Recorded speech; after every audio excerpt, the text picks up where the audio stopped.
धार्मिक पॉलिटिक्स का जो है वो सिक्का वो भारतीय जनता पार्टी के पास है।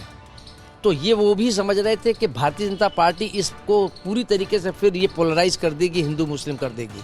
भगवान राम के जीवन दर्शन को बताती रामचरितमानस को लेकर छिड़ा विवाद अब शायद कुछ हद तक थमता नजर आ रहा है, और ऐसा शायद इसलिए हुआ है क्योंकि एक पत्र समाजवादी पार्टी की तरफ से जारी किया जाता है, जो अखिलेश यादव की तरफ से जारी किया जाता है। उसमें कहा जाता है कि आपको धार्मिक टिप्पणियां करने से बचना है, जिसके बाद सभी नेता एक साथ इस पूरे मामलात पर चुप हैं और कोई बयानबाजी नहीं कर रहे हैं। पर क्या यही अंत है? क्या इसके बाद कोई बड़ा चेहरा या कोई पार्टी का नेता इस बारे में नहीं बोलेगा? क्या सबने अखिलेश यादव की इस बात को मान लिया है, समझ लिया है? इस पर बात करने के लिए और विश्लेषण करने के लिए हमारे साथ यूपी की राजनीति से जुड़े 3 वरिष्ठ पत्रकार मौजूद हैं। प्रमोद गोस्वामी जी यहाँ मौजूद हैं, उनके ठीक बगल में आप देखेंगे सुरेंद्र दुबे जी मौजूद हैं, और वीरेंद्र सक्सेना जी हमारे साथ मौजूद हैं। ये तमाम पत्रकार हैं जो समाचार एजेंसियों में और अखबारों में लंबे समय तक कार्यरत रहे हैं। मैं शुरुआत प्रमोद गोस्वामी जी से करूंगा। प्रमोद जी, क्या मानते हैं आप जो रामचरितमानस को लेकर विवाद रहा है, क्योंकि पार्टी के ही कई ब्राह्मण चेहरे रहे हैं जो लगातार विरोध करते रहे हैं, रोली और ऋचा को पार्टी ने निकाल भी दिया है, क्या ये अंत है इस विवाद का या अभी ये और आगे जाएगा? नहीं, निश्चित रूप से जिस ढंग से स्वामी प्रसाद मौर्य ने रामचरितमानस पर जो टिप्पणी की, उससे समाजवादी पार्टी के ये कह लीजिए कि जो सवर्ण, चाहे वो क्षत्रिय हों और चाहे वो ब्राह्मण हों, उन लोगों की तत्काल पहली प्रतिक्रिया वो निश्चित रूप से मौर्य जी के टिप्पणी के विरुद्ध आई, और उससे एक पार्टी में उहपो की स्थिति बनी। मुझे लगता है कि उसको तत्काल अखिलेश ने और शिवपाल जी ने उसको भांप लिया कि ये नुकसान देगा, या इससे न केवल भारतीय जनता पार्टी को माइलेज मिलेगा बल्कि पार्टी के लोग भी जो सवर्ण मतदाता हैं वो कहीं ना कहीं छिटक जाएंगे या उनमें एक नाराजगी पैदा हो सकती है। तो उसी का अगर आप देखें तो शिवपाल यादव जी ने तत्काल, उन्होंने सबसे पहले शिवपाल जी ने बयान दे के ये बात कही कि ये उनका निजी बयान है, इसमें पार्टी का इसका कोई लेना देना नहीं है, ये हो गया। लेकिन उसके बावजूद भी ये थमा नहीं। अगर आप देखें तो रायबरेली के राकेश सिंह ने कहा कि चाहे पार्टी मुझे निकाल दे या न निकाले, लेकिन रामचरितमानस के ऊपर कोई टिप्पणी करना वो सर्वथा अनुचित है, उसका उन्होंने नुकसान किया।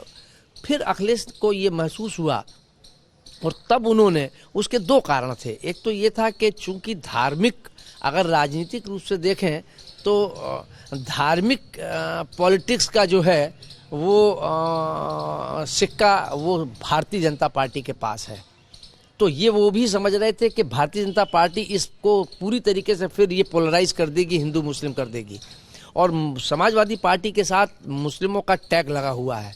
तो उसको दूरगामी राजनीति को देखते हुए, 24 के इलेक्शन को देखते हुए अखिलेश ने ये बड़ा 22 डिसीजन लिया कि उन्होंने एक सर्कुलर जारी करके ये कहा कि इस धार्मिक मुद्दों पर कोई भी टिप्पणी नहीं करेगा, उससे बचें। ये स्पष्ट संकेत है इस बात का कि समाजवादी पार्टी किसी भी कीमत पर, किसी भी ऐसे मुद्दे पर कि जिसमें ध्रुवीकरण की राजनीति को बढ़ावा मिले, उससे वो बचना चाहते हैं। और वही कारण है कि उन्होंने उस पर ये पत्र लिख के अपने सारे लोगों को रोका, और खाली रोका ही नहीं, उसके बाद मुझे मालूम है कि अखिलेश जी ने और शिवपाल जी ने पार्टी के ऐसे नेताओं को ये बात कही कि इसको बने, ये इससे पार्टी को नुकसान होगा।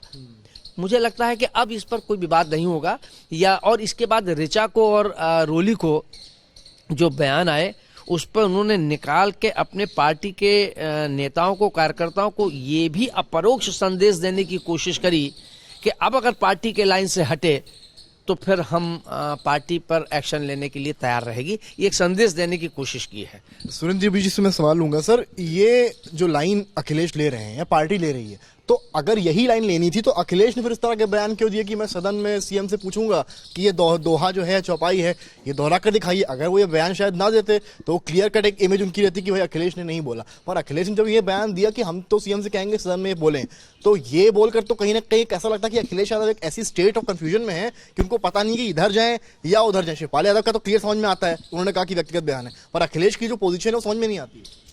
देखिए, अखिलेश यादव ने इस तरह की गलती पिछले चुनाव में विधानसभा में जिन्ना वाले मामले में भी की थी। जिस बात पर उनको नहीं बोलना चाहिए था, लगातार ये सफाई देते रहे कि जिन्ना का मतलब मुस्लिम समर्थन नहीं और जिन्ना बहुत विद्वान थे और जिन्ना का अब क्या जिक्र है वगैरह। लेकिन बीजेपी इस तरह के मौके तराशती रहती है। तो तुलसीदास की ही एक चौपाई है, हरि अनंत हरि कथा अनंता। तो इस तरह की कथा सपा और भाजपा में चलती रहती है और भाजपा इस तरह के कथा शुरू हो इसी के इंतजार में ढोलक मजीरा लिए तैयार रहती है, क्योंकि यही उसके सबसे मुफीद जो संगीत धुन है वो यही है कि कहीं ना कहीं धार्मिक मुद्दे में फंस जाओ तो बाकी में सब हम निपटा लेंगे। इनको अखिलेश को काफी बाद में समझ में आया।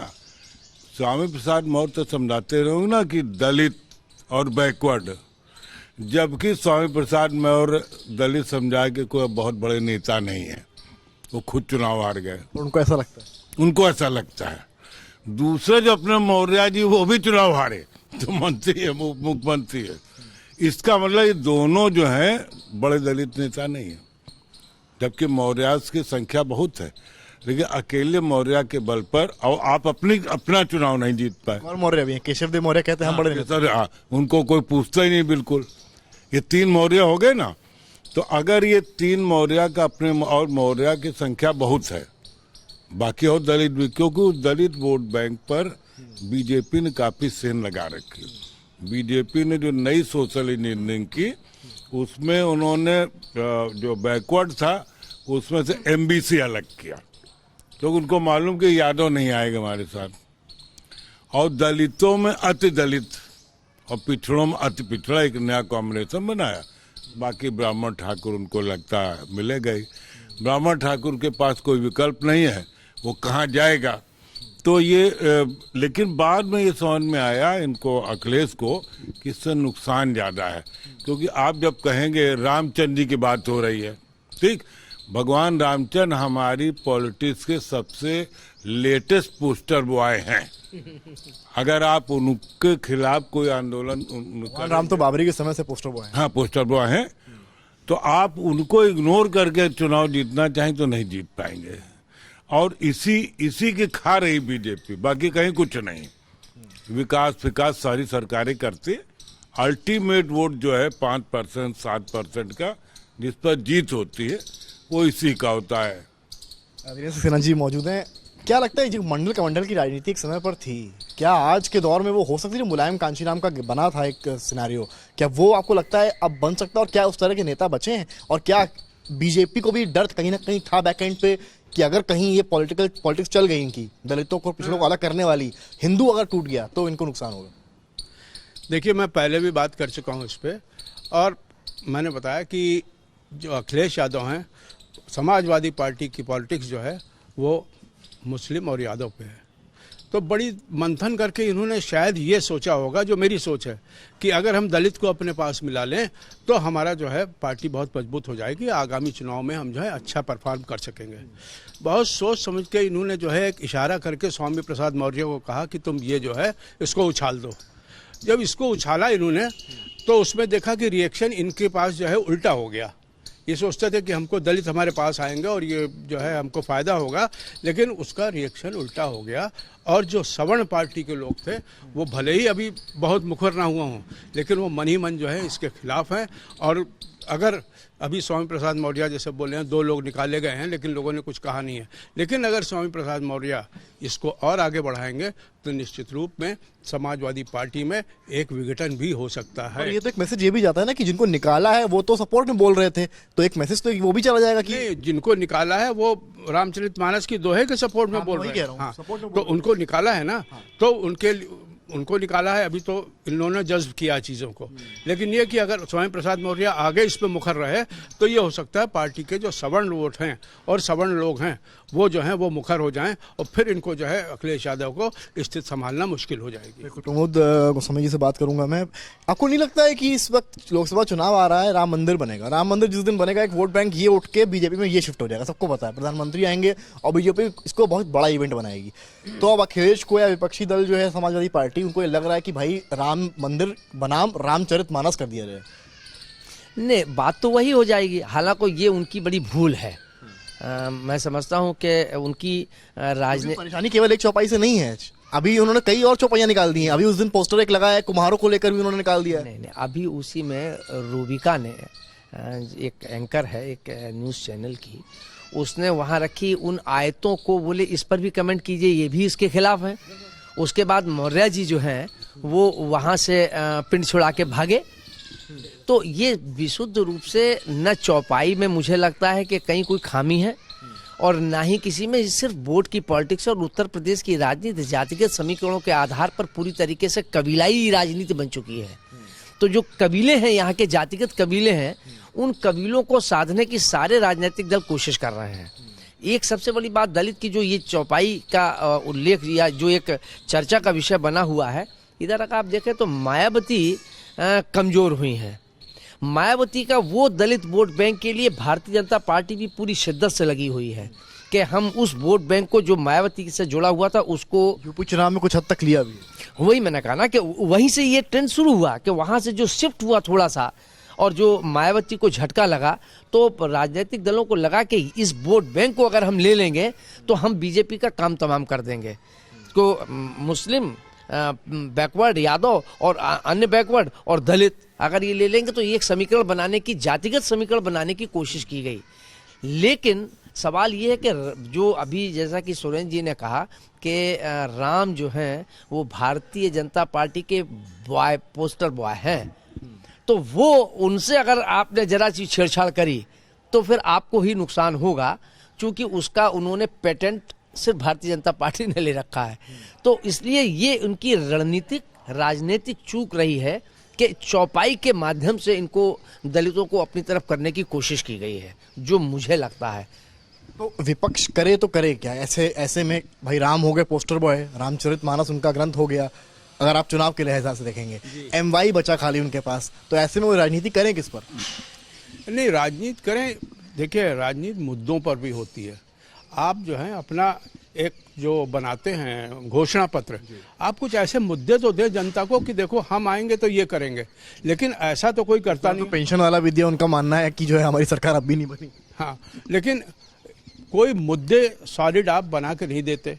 आप मुख्यमंत्री को गाली देते हैं, आप जो हैं प्रधानमंत्री को आप शब्द कहते हैं, आप पार्टी को ये कहते हैं, आप अपनी सकारात्मक भूमिका जो है वो नहीं निभाते, नकारात्मक भूमिका निभाते हैं। जब तक आप सकारात्मक भूमिका नहीं निभाएंगे तब तक वह आगे नहीं बढ़ पाएंगे। पिछले 3 वर्षों से बीरेन जी जो आप ये कह रहे हैं कि जनमानस से जुड़े मुद्दों को, विकास को, इनको मुद्दा पर, पिछले 3 दशक से जो उत्तर प्रदेश की राजनीति है वो पूरी तरीके से जातिगत खित्तों में बटी हुई है। तो विकास के मुद्दे आप ले लीजिए, आप अटल जी का जमाना ले लीजिए, शाइनिंग इंडिया, उन्होंने काम किया, लेकिन शाइनिंग इंडिया खसक गई। लोग तो कहते हैं मायावती और अखिलेश का काम दिखता है ग्राउंड पर। हाँ, लेकिन उसके बाद वाली सरकार नहीं बनी। आप एक उदाहरण ले लीजिए, अखिलेश ने, जहां तक मैं समझता हूं कि आप भी इससे सहमत होंगे, चाहे वो एकाना स्टेडियम हो, चाहे वो एक्सप्रेसवे हो, चाहे वो मेट्रो हो, चाहे वो कैंसर राजधानी की सिर्फ बात कर रहे हैं ना, अरे बाकी पूरे उत्तर प्रदेश को देखिए आप। सिर्फ आप एक प्रदेश की राजधानी में ही काम हुआ, मानता हूँ काम हुआ, लेकिन ये कि कुछ आप देखिए आगे क्या हुआ, बाकी प्रदेश में क्या हुआ। बीजेपी ने पिछले 5 साल में लखनऊ को छोड़कर के, लखनऊ को मिलाकर भी इसकी तुलना में कौन सा उल्लेखनीय कार्य किया, बताइए आप। हाँ, किस जिले में कहाँ हुआ बताइए आप। जगह जगह वन प्रोडक्ट वन डिस्ट्रिक्ट आ रहा है, तो आएगा ही ना, समय लगेगा इसमें। नहीं बीरेन जी, इस पर मैं बात करूं, इस पर मुख्यमंत्री जी के बहुत करीबी जो रिटायर हो गए हैं, उनसे अभी अधिकारी एडिशनल चीफ सेक्रेटरी के लेवल पर उनके घर पर मेरी बातचीत हुई। तो उन्होंने, जब बात हुई तो हमने कहा कि ये 1 डिस्ट्रिक्ट 1 प्रोजेक्ट, ये उन्होंने भी स्वीकार किया कि ये एक बहुत अच्छी स्कीम थी, लेकिन वो इम्प्लीमेंट नहीं हो पाई। वो अच्छा हुई नहीं, अब ये 5-6 साल हो गए। आप मुरादाबाद को ले लीजिए, आप अलीगढ़ को ले लीजिए, आप फिरोजाबाद को ले लीजिए, इनका क्या मतलब, यहाँ तो ऑलरेडी थे, अगर वहां उसको प्रमोट कर रहे हैं तो उससे कोई फर्क पड़ने वाला नहीं है। आप उसमें भी कोई खास प्रमोशन नहीं हुआ। नहीं नहीं, हम मान भी लें तो भी उसका कोई नहीं रहा। अब आप फर्रुखाबाद चले जाइए, वहाँ आलू की इतनी बड़ी मंडी है, उसके लिए वहाँ चिप्स का लग जाए, वहाँ उससे और से प्रोजेक्ट लग सकते हैं। हमने उनसे जिक्र किया, हमने कहा इस मामले में आप इस पर, लेकिन वहाँ किसी, तो उन्होंने ये बात कही, बोले हाँ उस बात से वो मेरी सहमत थे कि हाँ ये वन डिस्ट्रिक्ट वन प्रोजेक्ट ये सबसे बढ़िया था, जो अटूट राजनीतिक महत्व का बनता, लेकिन उसको पूरी तरीके से इम्प्लीमेंट नहीं हो पाया, ये उन्होंने भी स्वीकार किया। फाइनल कमेंट्स लेते हैं सुरेंद्र दुबे जी से। कैसे देखेंगे इस पूरे मसले को, क्योंकि जो समाजवादी पार्टी जिस डायरेक्शन में अब जा रही है, आपको क्या लग रहा है इससे अखिलेश ने जो चुप कराया है अपने लोगों से, इससे पार्टी को फायदा मिलेगा या नुकसान होगा? नहीं, चुप कराने से फायदा है, अदरवाइज वोट डिवाइड होगा। और बेसिक आप देखिए कि हम भले अखिलेश चुनाव नहीं जीत पाए, मतलब सरकार नहीं बनी, लेकिन 47 से 111 तो हुए और 14 अन्य, तो 47 से 115 होना कोई मतलब ऐसी बात नहीं। मैं उस समय भी हम ये तीनों ही लोग लगभग डिबेट पर रहते थे, तो मैं कहता ये जिन्ना जो है वो इनको खा जाएगा, क्योंकि वही हुआ। देखिए आप जो ये इस देश में बड़ी दुर्गति है कि लॉ एंड ऑर्डर का जो ठप्पा लगा, हाँ, लॉ एंड ऑर्डर पीछे हो जाता है। इस देश में सारे चुनाव भावना पर लड़े जाते हैं। आप सब कर दीजिए, कोई एक ऐसा प्रदेश हमें बता, पश्चिमी यूपी में कई लोग, जो हम लोग गए चौपाल करने, वहाँ गाँव में गए, तो उन लोगों ने कहा भैया हम कम में रह लेंगे पर हमें जिंदा रहना है, वही मतलब बेटियां हमारी सुरक्षित रहें। तो लॉ एंड ऑर्डर पश्चिमी यूपी में एक बड़ा मसला था, बहुत बड़ा पक्ष है वो है। लेकिन आप उसको देखिए, ऐसा कि जब पिछले 70 साल से जब से सरकारें बन रही हैं, जैसे वन डिस्ट्रिक्ट वन प्रोडक्ट, ये बहुत पुरानी कांग्रेस की अवधारणा है। मेरे ख्याल 80s के आसपास ये था, क्योंकि हमारा एग्रीकल्चर सोसाइटी, हर शहर में एक चीज है, हम लोग यूएनआई में आलू से शराब बना चुके हैं, नहीं बनी, पूरी स्कीम बन जाती है। आलू की चिप्स फैक्ट्री बहुत बार लगा चुके हैं, वो भी नहीं बनी। गन्ने से शराब बनाएंगे, वो भी नहीं बनी, जबकि गन्ने से तो मोलासेस नहीं उसी से शराब बनती है। अरे मैं कह रहा हूँ ना, आप थोड़े बनेगी यार कोई उसका काम इस ढंग से नहीं हो पाया। जब मैं गन्ने से शराब कर रहा हूँ, गन्ने से उसके रस से 1 दर्जन प्रोडक्ट बनते हैं, जिसमें तमाम बाई प्रोडक्ट है, रबड़ और क्या क्या। नहीं, गन्ना शीरा नहीं, उसके अलावा तमाम प्रोडक्ट है जिसमें रबड़ और ये तमाम केमिकल, जिनका जिक्र ये लोग नहीं करते हैं। और मिल मालिकों को असली कमाई उसी में होती है। वो गन्ने के शीरा हमको समझाते हैं, असली कमाई मोलेसिस की है, और ये जो बाई प्रोडक्ट है, मोलासेस ही तो शीरा है और क्या है। बहुत शॉर्ट में एक आखिरी कमेंट लूंगा, खत्म करूंगा फिर। अखिलेश यादव के लिए अगर एक नसीहत हो यहाँ पर, रामचरितमानस पूरा बवाल है, लोकसभा का चुनाव है, क्या उनको कदम अब उठाने चाहिए रोली और ऋचा को हटाने के बाद, और कहीं ना कहीं रोक लगाने के लिए? देखिए, जो संवेदनशील मुद्दे हैं और विशेष रूप से धार्मिक मुद्दे, चाहे वो रामायण के हों, भागवत के हों, इन चीज़ों से उनको बचना चाहिए। और सकारात्मक, अब इस देश में मूल्यों की और सिद्धांतों की राजनीति तो खत्म हो गई, विकास की राजनीति खत्म हो गई। ये बात आपकी सच है कि लॉ एंड ऑर्डर इस प्रदेश का एक बड़ा मुद्दा रहा है, और भारतीय जनता पार्टी ने उसको भी कैच किया। और निश्चित रूप से ये बात तो स्वीकार करनी पड़ेगी कि लॉ एंड ऑर्डर के फ्रंट पर भारतीय जनता पार्टी ने सुधार किया है, इसमें कोई दो राय नहीं है। लेकिन अखिलेश को, आप पुराने पत्रकार हैं, मायावती के समय भी कहते थे लॉ एंड ऑर्डर बहुत अच्छा है, आज भी कह रहे हैं। कुछ लोगों से मेरी बात हुई, उन्होंने कहा मायावती के समय लॉ एंड ऑर्डर आज से बेहतर था। तो कहां पर है जहां पर बीजेपी ज्यादा स्कोर कर लेती है?